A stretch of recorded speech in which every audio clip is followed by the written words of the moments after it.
Well, being a congenital optimist, I'm inclined to think that the Enrons and that ilk have spurred more attention to ethical and trustworthy behavior than we have seen in several generations. Whether or not people are more trustworthy or more ethical than they were in the 50s or the 60s or the 70s or the 80s, I don't know. I'm not even sure that we have any dipstick that can tell us that. On the other hand, I think the attention for and the concern about ethical behavior is at such a point today that that you are unethical or untrustworthy at your peril in public relations.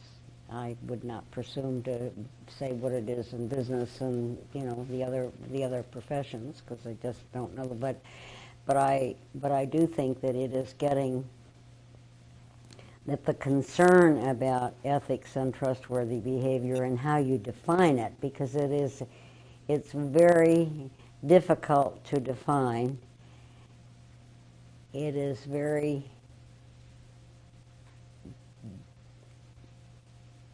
doubtful that you can educate a person, in my opinion, to be ethical and trustworthy if they are not nurtured that way from the very beginning. There are ways to do it, but I think that credos and statements of this is how we perform, and these are our expectations for your performance in terms of trust and truth and ethics. I think there is most certainly a role for that in all aspects of work life, whether it's government or profit or non-for-profit.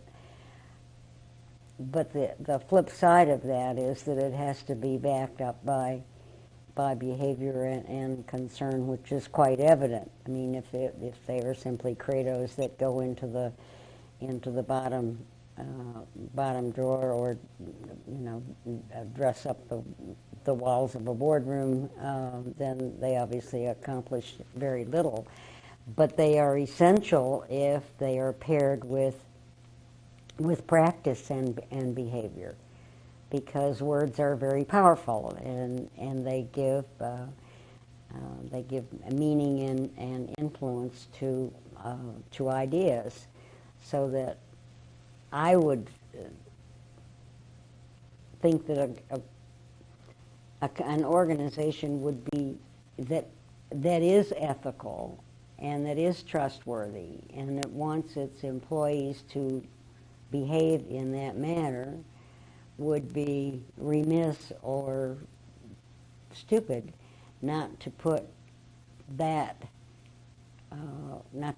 into a credo or into something that people can refer to and believe in and say, yes, this is what we stand for. Because it's like saying you have a country without flags. That's you simply don't have that. You need a flag that expresses the behavioral expectations of that particular organization.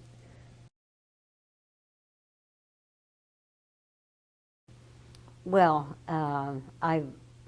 I do believe a great deal in nurture. So one has to, if that nurturing has been good and productive toward toward one's adult career life, one has to give a lot of credit to the patience and example of one's parents, and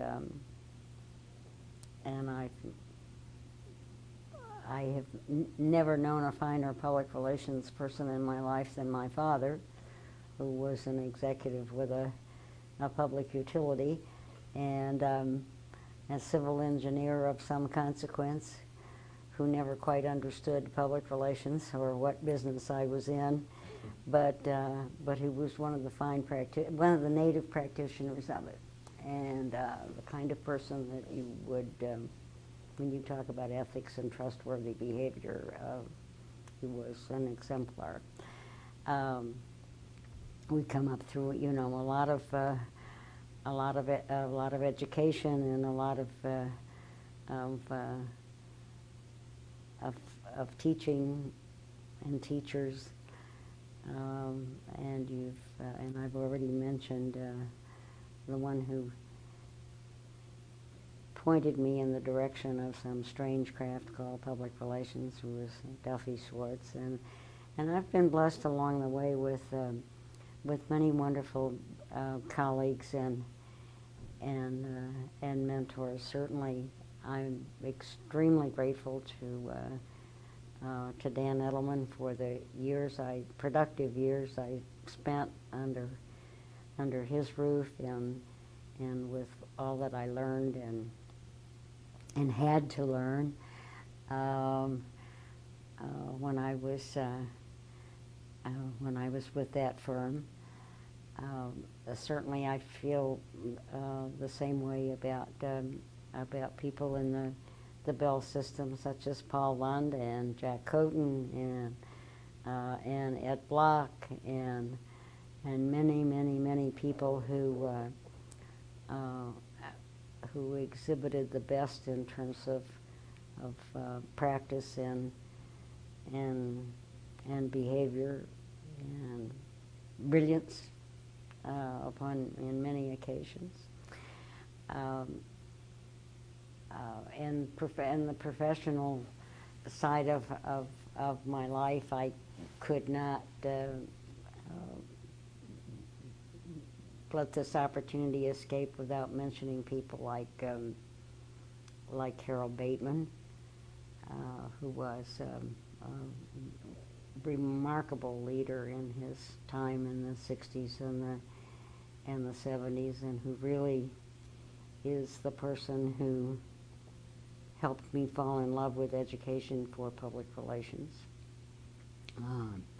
I've had colleagues that I've been very proud to march with, like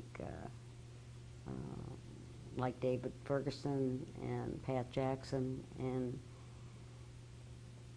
none of those names that I've mentioned still populate this planet, because I don't want to risk mentioning anyone who's still walking lively here, for fear that I will omit someone and feel guilty and unhappy about that for weeks to come. One of the things I think that is very characteristic of public relations people is their desire to be very supportive of one another. Very recently, a colleague of ours died. His name was Herbert Bain, and Herb was a strong leader in the business, and who sat on many boards and did much in terms of civil rights and believed in the importance of trustworthy behavior. And he was the one, when walking one day away from the Hilton Hotel, and the sun was shining happily, we had been at a meeting there, and he said to me, 1960 or 61, why don't you run for president of the Publicity Club of Chicago? Which was a very big deal in that town.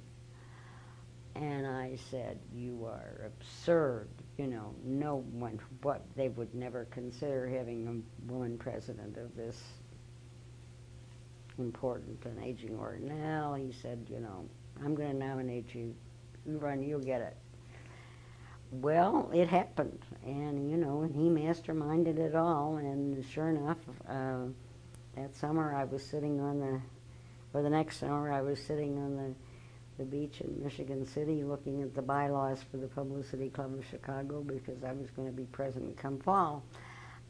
It was an amazing experience, and the sky did not fall, and so subsequently I, you know, became president of other organizations down the line, primarily the Public Relations Society of America. And again, everyone along the way was extremely supportive. I am not aware that anyone ever gave me a hard time, ever stood in my way, ever challenged me because I was a woman. They simply were highly supportive of the whole venture, and it was not something that everybody took it in stride, let's put it that way. And so I've been very, very blessed with that kind of experience and support. And I'm kind of, my sense is that that's just simply the style of good public relations people, to be supportive of one another.